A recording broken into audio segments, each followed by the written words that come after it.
धन्नमम ओम इमं मे वरुणश्रुति अवमध्या च मृडय त्वामवस्युराचके स्वाहा इदं वरुणाय धन्नमम ओम तत्त्वायामि ब्रह्मणा वन्दमाना सदा शास्त्रे यजमानो हविर्भिः अहेरमाणो वरुणे हवोद्युषं समानायु प्रमोषि स्वाहा इदं वरुणाय नमः ओम ये देशतं वरुणये सहस्रं यज्ञा पाशावितता महान्तः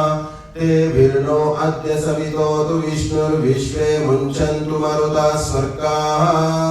स्वाहा इदं वरुणाय सवित्रे विष्णवे विश्वेभ्यो देवेभ्यो मरुद्भ्यः स्वर्गेभ्यः इदं नमः ओम अयाश्चाग्ने अस्य न विशस्तिवाच सत्यमित्वमयासि अयानो यज्ञं वहस्ययानो देहि भेषजं स्वाहा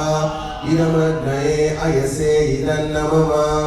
ओम उदुत्तमं वरुणपाशमस्वधमादमं विमध्यमं श्रद्धाय अथा वयमादित्यव्रते तवानागस्वदितये स्याम स्वाहा इदं वरुणायादित्यायादितये च इदं नमः ओम भवतन्नः समनसो सचेतसा वरेपसो मायज्जं शिष्टं मायज्जपतिं जातवेदसो शिवो भवतमद्यनः स्वाहा